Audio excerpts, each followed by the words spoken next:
할렐루야. 저녁 식사 맛있게 하셨습니까? 우리 옆에 있는 분들과 그렇게 한번 인사하겠습니다. 하나님 뜻대로 삽시다. 우리 그렇게 인사하겠습니다. 여러분, 올 한 해와 또한 우리 항상 삼평생토록 하나님의 뜻대로 살아가심으로 하나님의 은혜와 하나님의 복을 충만히 체험받는 우리 귀한 거룩한 성도 모두가 되실 수 있기를 주님의 이름으로 축복합니다. 여러분, 오늘 말씀은 사사기에서 가장 많은 분량을 차지하고 있는 사사 기도원에 관한 말씀이 시작되고 있습니다. 오늘은 그 기도원에 관한 말씀 중에 하나님께서 기도원을 사사로 처음 세우시는 소명장의 말씀으로 이루어져 있습니다. 오늘 하나님은 다시금 하나님을 배반하고 미디안 족속에게 고통을 받고 있던 이스라엘을 구원하시고자 구원자, 즉 사사 기도원을 세우시고 계십니다. 그 말씀, 우리 12절 말씀 같이 읽겠습니다. 12절의 말씀입니다. 같이 읽습니다. 시작. 여호와의 사자가 기도원에게 나타나 이르되 큰 용사여 여호와께서 너와 함께 계시도다 하매. 오늘 하나님께서 기도원을 큰 용사라고 그렇게 부르시고 계십니다. 이 말은 하나님께서 기도원을 큰 용사로 그렇게 만드시겠다는 것입니다. 근데 여러분, 과연 기도원이 큰 용사라고 불림받고 하나님의 사사로 부름받기에 합당한 그런 사람이었을까요? 오늘 말씀을 자세히 살펴보면 기도원은 결코 그런 사람이 못됨을 우리는 알 수 있습니다. 11절 말씀 우리 같이 읽겠습니다. 11절 말씀입니다. 같이 읽습니다. 시작. 여호와의 사자가 아비에세 사람 요아스에게 속한 오브라에 이르러 상수리 나무 아래에 앉으니라. 마침 요아스의 아들 기드온이 미디안 사람에게 알리지 아니하려 하여 밀을 포도주 틀에서 타작하더니. 아멘. 이스라엘은 미디안에게 학대를 당하고 그들에게 괴롭힘을 당했습니다. 그래서 종종 자신들의 곡식들을 자주 약탈당하고는 했습니다. 그래서 기드온이 지금 어떻게 하고 있습니까? 밀을 타작하는데 넓은 타작마당에서 타작을 하는 게 아니라 어디서 타작하고 있다고요? 포도주 틀에서 이 밀을 넣고 타작을 하고 있다는 겁니다. 이 당시에 포도주 틀은 우리가 외국에 보면 포도주 틀은 큰 다라이처럼 된 데에서 이 포도주 틀을 만들지만 예전에 고대에는 홈을 크게 파서 이 웅덩이를 크게 파고 거기다가 포도를 넣어서 거기서 포도를 찧어서 포도즙을 짜는 것을 볼 수 있습니다. 그러니까 그곳에 사람이 들어가면 사람이 보이지 않는다는 겁니다. 높은 곳에, 높은 산에 타작마당에서 밀을 타작을 하면 멀리서 미디안이 보고 그것을 빼앗을 수 있기 때문에 기드온이 미디안 족속이 두려워서 자신이 숨어서 포도주 틀에 들어가서 그곳에서 타작을 하고 있었다는 겁니다. 오늘 하나님은 기드온을 큰 용사라고 부르시고 계시는데 결코 기드온은 큰 용사로서의 담대한 모습, 그러한 용감한 모습이 전혀 보이지 않고 있었다는 겁니다. 그래서 이 밀 타작하는 것을 우리에게 설명을 하고 있는 것이죠. 기드온은 어떤 사람이냐? 결코 용감한 사람, 담대한 사람이 아니라는 겁니다. 이러한 모습은 뒤에서 계속해서 우리에게 보여주고 있습니다. 하나님께 소명을 받은 기드온이 하나님께 바로 무엇을 요청하고 있습니까? 소명의 말씀 부름을 끝난 이후에 정말로 당신이 하나님이시며 그 증표를 나에게 보여달라라고 하나님을 시험하고 있습니다. 우리 그 말씀 17절과 18절 말씀 우리 같이 읽겠습니다. 17절에서 18절 말씀입니다. 같이 읽습니다. 시작. 기드온이 그에게 대답하되 만일 내가 주께 은혜를 입었사오며 나와 말씀하시니가 주 되시는 표징을 내게 보이소서. 내가 예물을 가지고 다시 주께로 와서 그것을 주 앞에 드리기까지 이곳을 떠나지 마시기를 원하나이다 하니 그가 이르되 내가 너 돌아올 때까지 머무르리라 하니라. 아멘. 지금 기드온에게 하나님의 사자가 나타나서 하나님의 말씀을 전해주고 있습니다.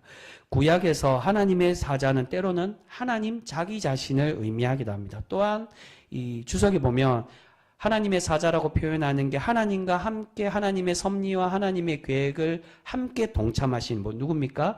예수님을 상징한다라고도 표현합니다. 지금 하나님은 친히 기드온에게 찾아가셔서 그를 만나주시고 기드온에게 사명을 주시고 계십니다. 그런데도 기드온이 어떻게 하고 있다는 겁니까? 기드온은 하나님을 믿지 못하고 하나님께 증표를 보여달라고 말씀하고 하나님이 친히 찾아가셔서 내가 너를 사사로 용사로 세워주겠다라고 그렇게 약속해 주시는데 기도원이 하는 말은 당신 정말 하나님입니까? 그러면 나에게 기적으로 그 증표를 보여달라고 요청을 하고 있었다는 겁니다. 그런데 그 요구도 어떤 요구입니까? 자신이 예물을 가지고 올 테니 어디 가지 말고 기다리고 있어서 이 예물로 당신이 참 하나님임을 내가 원하는 방식으로 보여달라고 기도원이 요청을 하고 있었다는 겁니다. 여러분, 오늘 6장 후반에 보시면 우리가 오늘 끝부분을 같이 읽지는 않았지만 전에 우리가 함께 말씀으로 나누었던 양털 뭉치의 기적에 대한 말씀이 나오고 있습니다. 그 말씀을 설교할 때도 그렇게 설명드렸지만 기도는 계속해서 하나님께 증표를 요구하고 있고 하나님을 온전히 신뢰하지 못하고 있었습니다. 계속 두려워하고 의심하고 하나님께 확신을 달라고 그렇게 요구하고 있었다는 겁니다. 그런데 이러한 기도원의 연약한 모습에도 하나님은 어떻게 하고 계십니까? 하나님은 여전히 기도원의 요청에 인내하시고 그의 요구에 응답해 주고 계십니다. 조금 전에 어디 가지 마시고 내가 예물을 갖고 올 때까지 기다려달라고 하니까 하나님이 어떻게 말씀하십니까? 그래, 너 기다려주겠다라고 말씀하십니다. 이런 기도원의 연약함은 뒤에 나오는 우상을 제거하는 하나님의 명령에서도 계속되고 있습니다. 하나님은 이제 기도원을 사사로 세우시기 위해 기도원의 집에 있는 우상의 형상인 바알과 아세라를 파괴하라고 그렇게 명령하십니다. 그런데 하나님의 명령에 기도원이 어떻게 행동하고 있습니까? 사람들이 두려워서 낮이하지 못하고 언제 합니까? 밤에 몰래 행하고 있었다는 겁니다. 우리 27절 말씀 같이 읽겠습니다. 27절입니다. 같이 읽습니다. 시작. 이에 기도원이 종 10사람을 데리고 여호와께서 그에게 말씀하신 대로 행하되 그의 아버지의 가문과 그 성읍 사람들을 두려워하므로 이 일을 감히 낮에 행하지 못하고 밤에 행하니라. 여러분, 하나님께서는 분명히 기도원에게 큰 용사라고 불러주고 계십니다. 그 말은 기도원을 큰 용사로 세우시겠다는 겁니다. 그런데 정말로 기도원이 큰 용사처럼 강인하고 단대한 모습을 그렇게 보이고 있습니까? 그러지 못하고 있었다는 겁니다. 기도원은 하나님께서 찾아와 주시고 만나 주시며 확신을 주고 계십니다. 표징을 요구할 때 기적을 보여주심으로 기도원이 확신을 얻게 해주셨습니다. 그런데 그럼에도 기도원은 하나님을 온전히 믿지 못하고 믿고 의지하고 담대히 사사로서 세워지는 것이 아니라 여전히 사람들을 두려워하고 사람들을 의식하고 있었다는 것입니다. 여러분, 이런 기도원을 왜 하나님은 큰 용사라고 그렇게 부르시고 계실까요? 그 이유가 오늘 말씀 16절에 나오고 있습니다. 여러분, 우리 16절 말씀 우리 같이 읽도록 하겠습니다. 중요한 말씀입니다. 같이 읽습니다. 시작. 여호와께서 그에게 이르시되 내가 반드시 너와 함께 하리니 내가 미디안 사람 치기를 한 사람 치듯 하리라 하시니라. 아멘. 그 용사가 어떤 사람이냐를 보여주십니다. 하나님께서 기드온에게 내가 반드시 너와 함께 하리라고 약속해 주고 계십니다. 이 약속은 위대한 지도자 모세가 하나님을 처음 대면하고 만났을 때 받았던 그 약속과 동일한 약속입니다. 하나님, 내가 백성들에게 하나님을 어떠한 사람을 소개해야 됩니까? 라고 그렇게 질문할 때 먼저 말씀하신 게 내가 반드시 너와 함께 해주겠다라고 약속을 받습니다. 이렇게 하나님께서 함께 하겠다는 약속은 계속해서 들려주고 계시는데요. 14절에도 그 말씀을 하고 계십니다. 우리 14절도 한 번 더 읽겠습니다. 14절 말씀 같이 읽습니다. 시작. 여호와께서 그를 향하여 이르시되 너는 가서 너의 힘으로 이스라엘을 미디안 손에서 구원하라. 내가 너를 보낸 것이 아니냐 하시니라. 아멘. 누가 기도원을 보냈다라고 말씀하십니까? 하나님께서 기도원을 보냈다라고. 기도원이 힘이 있고 능력이 있고 그가 대단한 용사여서 기도원 스스로 자신의 힘으로 가는 게 아니라 하나님이 기도원을 부르시고 세우셔서 그를 사사로 세워주셔서 하나님의 일꾼으로 나아갈 수 있게 된다는 것입니다. 근데 14절 초반에 보시면 너의 힘으로 이스라엘을 미디안 손에서 구원하리라고 그렇게 말씀하고 있는 이 말은 정말로 기도원에게 힘이 있어서 기도원의 능력과 힘으로 구원하겠다. 그것을 말씀하는 것이 아닙니다. 하나님은 지금 기도원에게 확신을 주고 계십니다. 기도원이 어떻게 힘을 얻고 어떻게 큰 용사가 될 수 있다는 것입니까? 바로 하나님께서 함께 하시기에. 이 말은 단순히 하나님께서 함께 해 주시겠다. 네가 담대히 나아가라. 그걸 말하는 게 아니라 왜 그를 강한 용사로 부르시냐? 왜 사사로 세울 수 있느냐? 하나님이 그와 함께 해 주시기 때문이라는 겁니다. 그래서 계속 기도원에게 그 말씀을 하고 있습니다. 너의 손이 아닌 하나님의 손으로 함께 해 주시고 내가 반드시 너와 함께하며, 그리고 앞에 읽었던 12절 말씀에도 그렇게 말씀합니다. 큰 용사라고 말씀하시면서 어떻게 이어서 말씀합니까? 큰 용사여 여호와께서 너와 함께 계시도다라고 말씀하고 있습니다. 여러분, 기도는 원래 사사로서 자격을 갖춘 것이 결코 아닙니다. 큰 힘을 가지고 능력도 많고 용기가 뛰어난 사람이 결코 아니었습니다. 그는 겁쟁이이고 항상 의심도 많았습니다. 그래서 미디안을 피해서 자신의 것을 약탈할까봐 포도주 틀에 들어가서 겨우 숨어서 비겁한 모습으로 밀 타작을 하고, 또한 하나님이 만나주시고 용사로 세우시겠다고 그렇게 약속해 주셨는데, 하나님 정말 하나님 맞습니까? 나에게 확신을 보여달라고. 그 확신을 받았는데 전쟁에 나가기 전에 또 어떤 요구를 합니까? 하나님 정말로 내가 나가서 이 이스라엘을 구원하기 원한다며 양털뭉치의 기적을 보여달라고 또 하나님을 시험하고 있는 것을 볼 수 있습니다. 양털뭉치에 대한 말씀을 보시면 양털뭉치로 시험한다라고 표현하고 있습니다. 하나님을 시험하고 있는 것입니다. 그는 겁쟁이이고 항상 의심도 많았습니다. 그런데 그런 부족한 기도원을 큰 용사로 만드시는 분은 오직 하나님께서 그와 함께 하시고 그를 떠나지 않으실 때 가능하여지게 되는 줄 믿습니다. 여러분, 이 말씀은, 제가 이 말씀을 강조하는 이유는 이 말씀이 우리에게 큰 의미를 가지고 오고 있기 때문입니다. 여러분, 하나님께서 우리를 사랑스럽게 보시는 이유가 무엇입니까? 사랑스러운 자녀로 삼으시는 이유가 무엇입니까? 그것은 우리가 정말로 사랑스러운 행동을 하고 사랑스러운 존재여서 우리를 사랑스러운 존재, 하나님의 사랑스러운 자녀로 보고 계시는 것입니까? 그렇지가 않다는 것입니다. 우리는 하나님께 사랑받을 자격이 없는 존재이지만 하나님은 지금 기도원에게 인내하시고 기다려주시고 그를 이 기도원을 달래가면서 사사로 세워주고 계시는 것처럼 우리가 사랑스러운 존재가 될 수 있도록 기다려주시고 우리를 하나님께서 오로지 사랑스럽게 보아주시기 때문에 사랑스러운 존재가 되는 것이지, 원래 우리가 사랑스러운 존재였어가 결코 아니라는 것입니다. 그것을 이 기도원을 통해 우리에게 말씀해 주고 있는 것입니다. 하나님의 일꾼이 될 수 없는 자, 하나님의 사랑받을 수 없는 자이지만 하나님의 사랑받고 하나님의 충실한 일꾼, 하나님의 나라를 구원할 수 있는 일꾼으로 세워질 수 있는 이유, 하나님께서 우리와 강권적으로 함께하여 주시기에 우리가 사랑받는 존재, 하나님의 충실한 일꾼, 충성된 일꾼으로 세워질 수 있게 되는 것입니다.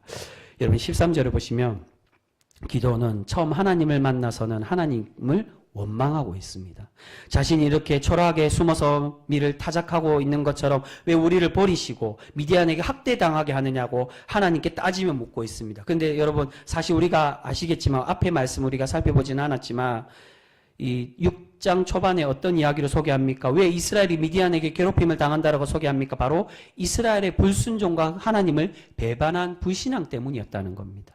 이스라엘이 하나님을 배반하고 불순종으로 살아갔기에 하나님께서 벌을 내리시고 계시는 것인데, 기드온과 이스라엘 백성들은 하나님이 우리를 버렸기 때문에 우리가 이렇게 고통받는다라고 하나님께 불평하고 원망만 하고 있었다는 겁니다. 이런 불충하고 불의한 모습을 가진 기드온임에도 하나님은 어떻게 하고 계신다는 겁니까? 기드온을 사랑스럽게 보시고 그를 하나님의 일꾼, 큰 용사인 사사로 세워가고 계시는 줄 믿습니다. 여러분, 우리가 하나님께 사랑받기에 당연한 자격이 있어서 하나님의 자녀가 되고 사랑받는 것이 결코 아닙니다. 하나님께서 그저 우리를 사랑하시기로 작정하셨기에, 그것이 하나님의 의로움이라고 이야기합니다. 다음에 로마서에 대해서 자세히 설명하겠지만 하나님의 의로움이 뭐냐? 하나님의 구원 의지. 한번 아브라함을 통해 하나님이 아브라함을 통해 복의 통로로 사용하시고 너를 통해 만방이 복을 받는, 이 구원의 복을 말합니다. 그 구원의 복을 받을 수 있도록 하나님이 약속해 주시고 은혜를 주셨기에 그 은혜 받은 하나님의 모든 민족이 비록 때로는 하나님을 떠나 살고 배반하고 하나님께 책망받을 수밖에 없는 그러한 존재이지만 하나님께서 어떻게 하시겠다는 겁니까? 하나님은 의로운 분이시기에 그 구원의 약속을 끝까지 이행하시고 준행하시려고 은혜를 베풀어 주고 계신다. 그 은혜의 확증이 누구라는 겁니까? 바로 예수 그리스도라는 겁니다. 우리의 모습으로는 결코 구원받을 수 없지만 예수 그리스도 그 복음의 은혜를 우리에게 내려주신 예수 그리스도를 보내주시고 그 복음을 주심으로 예수 그리스도를 통하여 하나님과 우리와 화해를 이루게 하셔서 하나님의 그 구원 의지, 하나님의 의로움을 이루어 가고 계신다는 것입니다. 그렇게 하나님의 그 의로움으로 우리를 사랑스럽게 보아주시는 줄 믿습니다. 여러분, 그렇기에 처음에는 우리의 신앙이 철이 없고 어려서 기도원과 같이 하나님께 떼를 쓰고 보챌 수도 있지만 성숙한 이후에는 우리가 하나님의 사랑받는 자녀로서 자격을 갖춰야만 하는 것입니다. 지금 하나님은 기도원에게 사명을 주시고 증표를 주신 이후에 동일하게 기도원에게도 너 또한 신앙의 증표를 보여달라고 그 결단과 헌신을 요구하고 계십니다. 내가 기도원에게 증표를 보여준 것처럼 이 기적과 너를 택하여 주고 너를 강한 용사로 세워주고 있는 것처럼 기도원 너도 나에게 믿음과 헌신을 보여달라고 말씀하십니다. 그 결단이 무엇이라는 겁니까? 바로 너희의 집에 있는 우상을 파괴하라고 말씀하고 있습니다. 여러분, 오늘 하나님께서 부족하고 연약한 기도원을 하나님의 일꾼으로 부르시고 계시는 것처럼 우리 또한 하나님의 일꾼으로 세우시고 하나님의 사랑받는 그러한 자녀로 우리를 불러주고 계시는 줄 믿습니다. 그런데 우리가 하나님을 진정으로 따르고 하나님이 기뻐 받으시는 예배자, 하나님의 신실한 일꾼이 되기 위해서는 신앙의 결단과 우리의 믿음을 하나님께 보여주어야만 되는 줄 믿습니다. 처음에는 우리가 어린아이와 같은 신앙으로 연약한 존재로 하나님이 기도를 기다려 주셨던 것처럼 우리에게 인내하시고 참고 기다려 주시겠지만 그러나 언젠가는 우리 또한 하나님을 향한 그 믿음의 증표를 보여주어야 합니다. 한편으로는 하나님의 복된 자녀, 하나님의 영광된 일꾼이 되고 싶지만 여전히 하나님이 아닌 우상과 우리가 의지하는 존재들을 가지고 하나님께로 온전히 나아갈 수는 없는 것입니다. 오늘 하나님은 바로 기도원과 우리에게 그것을 요구하고 계십니다. 나도 너희에게 증표를 보여주고 은혜를 베풀었으니 너희도 결단하고 하나님을 온전히 신뢰하는 열심을 나에게 보이라고 말씀하고 계십니다. 여러분, 기도는 이후에도 여전히 환경을 보고 두려워하고 하나님을 온전히 바라보지 못하는 것을 볼 수 있습니다. 미디안과 아말렉과의 전쟁에서 그 마지막 확신을 얻기 위해 어떻게 얘기합니까? 그 미디안의 진영에 가서 그들의 꿈 해몽을 듣고 이제는 나가도 되겠구나라고 생각하고 그제서야 전쟁에 나가는 것을 볼 수 있습니다. 그 믿음이 없는 사람이었다는 겁니다. 하지만 그럼에도 하나님께서 기도원을 좋게 보시는 것은 여전히 의심 많고 증거를 요구하고 연약한 모습을 보여도 그는 지금 하나님의 이 명령, 이 말씀에 따라가려고 노력하는 그러한 사람이 되고 있었다는 겁니다.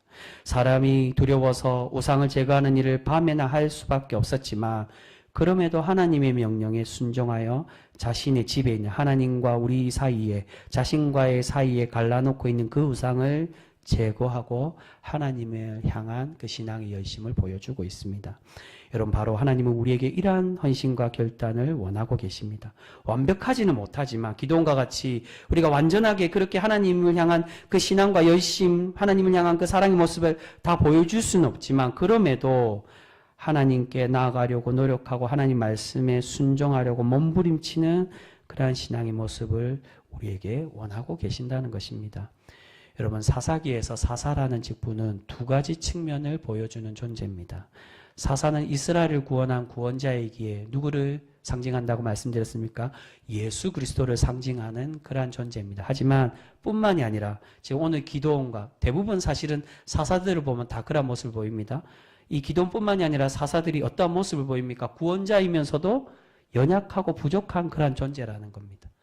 그러한 연약하고 부족한 존재로서 우리에게 이 말씀을 증거하는 이유는 그가 인간 지도자, 하나님이 아닌 사람은 아무리 능력이 많고 많은 것을 가지고 있어도 부족한 존재라는 것을 깨닫게 하시기 위해 우리에게 이 사사기를 통해 우리에게 은혜를 주고 계신다는 겁니다. 여러분, 기도원이 큰 용사가 될 수 있었던 이유, 또한 단 300명으로 수만 명의 미디안을 이길 수 있었던 이유는 바로 우리의 진정한 왕 되신 하나님께서 그를 반드시 붙들어 주시고 그와 함께 해 주셨기에 이러한 은혜와 기적이 가능하여지게 되는 줄 믿습니다. 사랑하는 성도 여러분, 오늘 하나님께서 기도원을 통해서 우리에게 말씀하시고자 하는 것처럼 우리에게 능력 주시고 우리가 세상을 이길 수 있는 힘을 주시는 오직 하나님만을 우리가 믿고 의지하는 그러한 신실한 성도 모두가 되실 수 있기를 소망합니다. 여러분, 오늘 하나님께서 우리에게 동일하게 요구하고 계시는 점 있습니다. 하나님의 복된 자녀, 하나님의 신실한 일꾼이 되기 위해서는 우리가 잘라버리고 파괴해야 될 우상과 같이 우리와 하나님 사이에 갈라놓는 방해물을 제거하기를 원하고 계십니다. 근데 그 방해물은 여러 가지일 수 있습니다. 물질일 수도 있고요. 우리가 의지하는 사람일 수도 있습니다.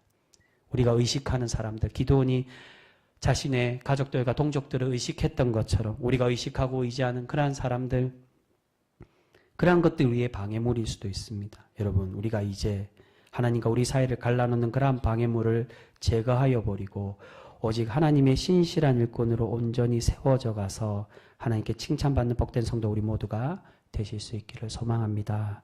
우리가 그러한 일꾼이 될 때 하나님께서 우리를 기뻐 받으시고 날마다 하나님의 풍성한 복으로 우리에게 갚아 주실 줄 믿습니다. 아무쪼록 그러한 복된 성도로 날마다 살아가실 수 있는 우리 견병성교회 모든 성도 되실 수 있기를 주님의 이름으로 축복합니다. 기도하겠습니다.